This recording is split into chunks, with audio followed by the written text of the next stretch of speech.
दोस्तों आज के इस वीडियो में हम बात करने वाले हैं कि क्या प्रेसिडेंट ट्रंप भारत की फाइटर जेट की प्रॉब्लम को सोल्व कर सकते हैं। काफ़ी सारे जो एक्सपर्ट्स इस बात को कह रहे हैं कि प्रधानमंत्री जी श्री नरेंद्र मोदी जी और ट्रंप के बहुत ही अच्छे फ्रेंडशिप वाले रिलेशनशिप है। और यहाँ तक कि जयशंकर जी ने यहाँ तक कह दिया कि दूसरी कंट्री जो है उनको शायद ट्रंप की प्रेसिडेंसी से डर लग रहा होगा, लेकिन भारत के लिए किसी भी टाइप का कोई भी इश्यू नहीं है, क्योंकि ट्रंप और प्रधानमंत्री जी श्री नरेंद्र मोदी जी की बहुत ही अच्छी मित्रता है। तो आइए इस पूरे वीडियो में अब समझने की कोशिश करते हैं कि भारत की जिस तरीके से फाइटर जेट की स्ट्रेंथ लगातार गिरती जा रही है और भारत जो है उसको अब तक ये समझ में नहीं आ पा रहा है कि क्या वो रशियन फाइटर जेट को परचेज करे या फ्रांस के राफाल को परचेज करे या फिर अमेरिकन F-35 या किसी दूसरे फाइटर जेट को परचेज करे। आइए इस पूरे मुद्दे के ऊपर डिफरेंट डिफरेंट एंगल से प्लस और माइनस जो है, एडवांटेज और डिसएडवांटेज लेकर जो है इस पूरे मुद्दे पर बात करते हैं। लेकिन इससे पहले दोस्तों कि हम इस वीडियो में आगे बढ़े, आपसे रिक्वेस्ट है कि आप हमारे चैनल को सब्सक्राइब कीजिए। जैसा कि दोस्तों आप सभी जानते हैं कि भारत की एयरफोर्स पिछले कुछ दिनों से न्यूज के अंदर है।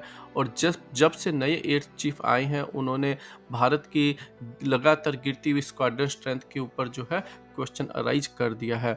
और आप हमारी स्क्रीन पर देख सकते हैं कि भारत के पास में लगभग 600 के आसपास एयरक्राफ्ट है।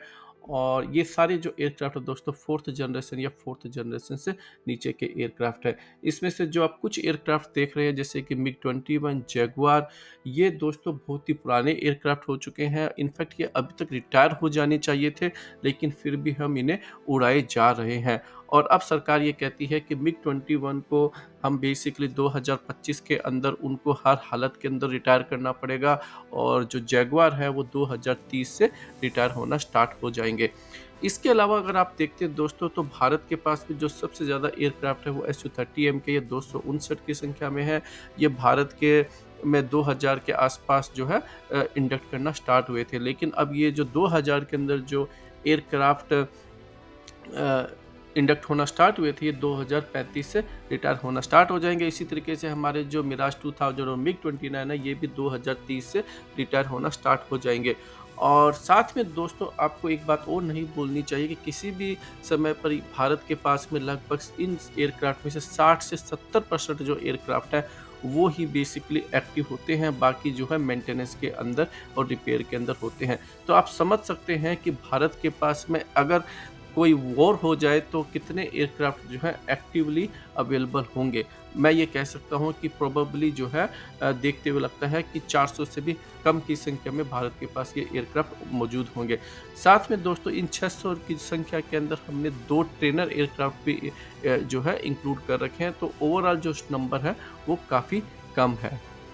इसके अलावा दोस्तों आप सभी जानते हैं कि तेजस MK-1A की डिलीवरी डिले हो चुकी है। तेजस MK-2 के डेवलपमेंट भी डिले हो चुका है। भारत का खुद का 5th जनरेशन फाइटर जेट जो है वो 2035 से पहले नहीं आने वाला है। और वहीं चाइना ने हाल ही के अंदर अपना दूसरा 5th जनरेशन फाइटर जेट जो है लॉन्च कर दिया है। और इसके अलावा दोस्तों एक और न्यूज़ आ रही है कि चाइना ने ऑलरेडी जो है अपने 6th जनरेशन फाइटर जेट के ऊपर काम कर रहा है। ये कहा जा रहा है कि चाइना के पास में लगभग अगले 10 सालों के अंदर 1000 5th जनरेशन फाइटर जेट होंगे और लगभग 250 के आसपास फाइटर जेट जो है वो बना चुका है और इंडियन बॉर्डर के ऊपर डिप्लॉय भी कर चुका है। और सबसे बड़ी दिक्कत वाली बात यह है दोस्तों कि पाकिस्तान जो है वो चाइना से 5th जनरेशन फाइटर जेट 2028-29 तक जो है अक्वायर करने वाला है। उसके पायलट जो है ऑलरेडी ट्रेनिंग भी ले रहे हैं।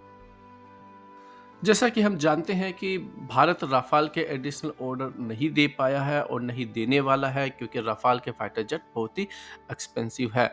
और ये भी कहा जा रहा है कि भारत रशिया से भी फाइटर जेट परचेज नहीं कर पा रहा है, क्योंकि रशिया जो है वॉर के अंदर जो है बिजी है।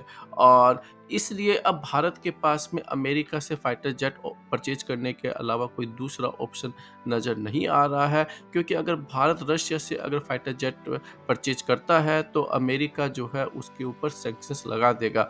और ट्रंप की प्रेसिडेंसी आने के बाद में ये जो सैंक्शंस है वो हो सकता है कि लगा दिए जाए। हालांकि भारत ने ट्रंप की पहली प्रेसिडेंसी के अंदर भी S-400 सिस्टम को परचेज किया था, लेकिन उस टाइम पर ट्रंप ने भारत के ऊपर सैंक्शंस नहीं लगाए थे। तो अब ट्रंप की सेकंड प्रेसिडेंसी आने के बाद में कि क्या ट्रंप जो है भारत को F-35 देंगे? देखिए, इस पर हमें लगता है कि ट्रंप ने अपनी पहली प्रेसिडेंसी में भी कहा है कि अमेरिका की जो बेस्ट टेक्नोलॉजी है वो किसी भी दूसरी चाहे वो फ्रेंडली कंट्री ही क्यों ना हो, उसको नहीं देनी चाहिए, क्योंकि उसको लगता है कि इससे अमेरिका की जो मिलिट्री कैपेबिलिटीज़ की जो एज होती है वो घट जाती है और दूसरे जो कंट्रीज़ है वो उससे उस टेक्नोलॉजी को बेसिकली कॉपी कर लेते हैं। तो हमें नहीं लगता है कि भारत को वो F-35 देंगे। फिर भारत को वो जो है F-16 ज़रूर बेच सकते हैं। अब क्वेश्चन ये आता है कि क्या वो भारत के अंदर प्रोडक्शन लाइन को ट्रांसफ़र करेंगे या नहीं करेंगे? ये जो है एक सोचने वाली बात होगी। सबसे पहले तो दोस्तों देखिए, ट्रंप जैसे ही प्रेसिडेंट आएँगे वो तुरंत कोई जो है मिलिट्री डील को साइन नहीं करने वाले हैं, क्योंकि उनका जो पहला जो फ़ोकस होगा वो इल्लीगल इमिग्रेंट्स और जो ट्रेड है उसके ऊपर जो दूसरी जो कंट्रीज़ है, चाहे वो इंडिया हो, चाइना हो, उनके साथ में बेस्ट डील करना। और इसके लिए दोस्तों कोई भी चाहे प्रेसिडेंट हो या कोई भी कंट्री हो, वो दूसरे देश की जो शॉर्टकमिंग्स होती है, उसकी जो कमज़ोरी होती है वो उसको देखते हैं। इस टाइम पर उनको पता है कि भारत की एयरफोर्स बहुत ही बुरे दौर से गुजर रही है और चाइना जो है वो भारत के लिए एक तरीके से बुली का काम कर रहा है। साढ़े 4 साल तक आप सभी जानते हैं कि चाइना भारत की बॉर्डर के अंदर बैठा रहा और भारत जो है उस पर कोई भी मिलिट्री एक्शन नहीं ले पाया। तो इससे ये पता चलता है कि ट्रंप और अमेरिका ये जानते हैं कि भारत के लिए अभी फाइटर जेट की स्ट्रेंथ जिस तरीके से गिरती जा रही है, भारत को फाइटर जेट की ज़रूरत है और भारत को फाइटर जेट देने से पहले ट्रंप ये कोशिश करेंगे कि उनके जो प्रोडक्ट हैं वो भारत के अंदर बिना टैरिफ के बिके और भारत से जो है एक अच्छी डील वो कर पाए। अगर भारत जो है ट्रंप को एक अच्छी ट्रेड डील दे देता है, तो हो सकता है कि ट्रंप भारत को जो है अपने एटलीस्ट F-16 या फिर F-15 जैसे फाइटर जेट या फिर F-18 जैसे फाइटर जेट है, वो भारत को उपलब्ध करवा पाए। या तो इस पर अब ये देखना पड़ेगा कि भारत जो है ट्रंप के साथ में कैसे ट्रेड नेगोशिएशंस करता है। आज के इस वीडियो में दोस्तों इतना ही। आप बताइए आपको ये वीडियो कैसा लगा? अपनी ओपिनियन कमेंट सेक्शन में ज़रूर बताइए और हमारे चैनल को सब्सक्राइब कीजिए।